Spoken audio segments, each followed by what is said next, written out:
guys, welcome back to my channel. So I know तो देखो इसमें देखो या आई नो बहुत दिनों बाद वी आर मीटिंग क्योंकि मेरी तबीयत बहुत ज़्यादा ख़राब थी और मैं किसी और चीज़ में भी बिज़ी थी। एंड मैं आपको करंट स्टेटस बता देती हूँ।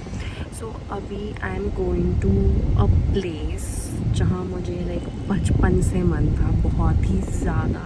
Like I have heard a lot about that place and like my friends are from there, so I'm really excited because it's my first time।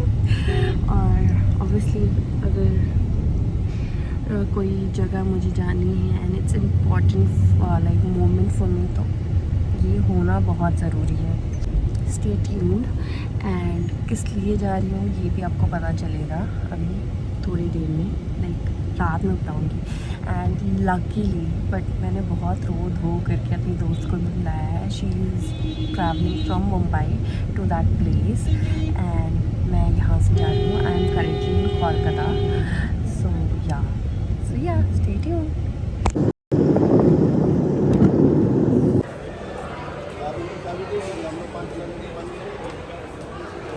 Okay अभी बज रहे हैं like it's 6:30 around and I'm still in Kolkata airport. My flight is departing at 6:40, so let's see. We are about to take off. Okay, see you later that same evening. Hi guys, so finally I have reached the destination. 40 minutes की flight थी thankfully. क्या आप लोग के भी साथ ऐसा होता है? एज इन ईयर्स पेन करते हैं मेरे बहुत ज़्यादा ईयर पेन करता है और बहुत सारे लोग मुझे घूर रहे हैं और मुझे शर्म आ रही है। अरे यार but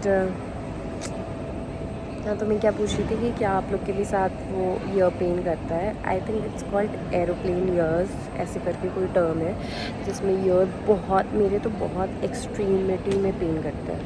and I have reached और मेरी फ्रेंड भी लैंड करेगी इन 30 मिनट्स। उसके बाद लेट्स सी, उसके बाद I think I am gonna let you guys know कि मैं कहाँ आई हूँ।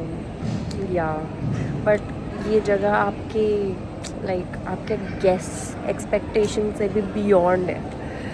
सो या जिस पर्पस के लिए भी मैं आई हूँ वो आपको मैं घर जाके बताऊँगी अपनी एक और फ्रेंड के साथ। सो yeah stay tuned. Story telling ये है कि मैं बचपन से like my friends always like tell me about this place and I am like 28 years old and I haven't been to this place and it's my first time। thankfully कोई भी reason की वजह से मुझे ये जगह आना पड़ा and I am very much grateful। Secondly कि I am very much excited as well, as in मुझे इतना टाइम नहीं मिलेगा एक्सप्लोर करने के लिए, बट फिर भी I am happy with the fact कि मैं इस जगह पे हूँ। सो जब तक मेरी फ्रेंड आ रही है तब तक मैं आपको एक इंसिडेंट बताती हूँ जो मेरे साथ कलकत्ता एयरपोर्ट में हुआ। So I was travelling from IndiGo airline and मैंने अपना लाइक लगेज, ये वाला लगेज दे दिया था, तो मतलब सबमिट हो चुका था। And I was with my cabin, मैं आपको दिखा दूँगी, and I was with my cabin luggage and this Indigo air hostess ground staff, I would say, came to me and said ki madam, can I check the weight of your cabin luggage? And I was like yeah you can. So it came to be around 9.8 kgs or something. So I said then she started to like say ki no you have to pay the charges and all, but I was like bro I'm not gonna pay the charges because one, like my luggage was 13.9 kgs, so you can adjust one luggage and one 1 kg you can adjust in that and 1 kg remaining you can adjust in my like purse. And she was insisting to pay the amount for the extra luggage and I was like okay yeah tell me how much could be the amount. So she was like, madam, it is like 700 rupees. And I'm like, no bro, I'm not paying at all. She made like few scenarios, like I was like, okay, now get me the luggage bag, I'm gonna adjust it myself. And she was like, no, it's gonna take a lot of time for the luggage bag to come here, and so you should pay the 700 amount for the excess baggage and all.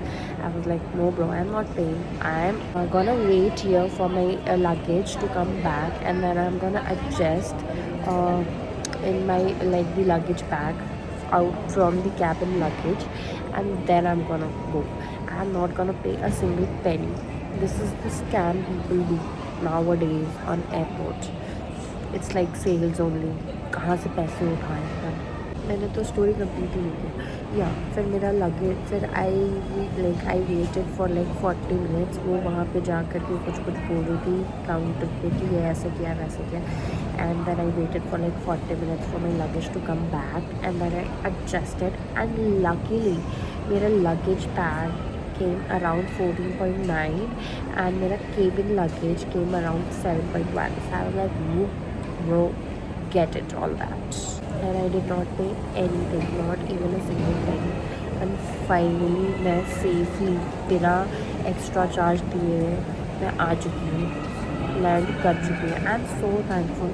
वरना most probably मुझे ऐसा लग रहा था charges, यार कितनी सारी चीज़ें होती है, girl stuff is too much and it's too heavy, so like we need extra and the backup. बात तो सही है।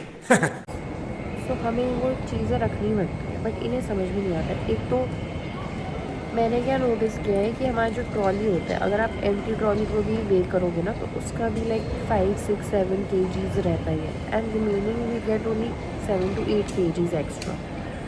सो this is, I feel, is very unfair. A few moments later. Guys मेरी दोस्त आ गई। हाँ, कैसा लग रहा है? मुझे पता नहीं, बहुत एक्साइटमेंट हो रहा है यहाँ आने का। Meanwhile.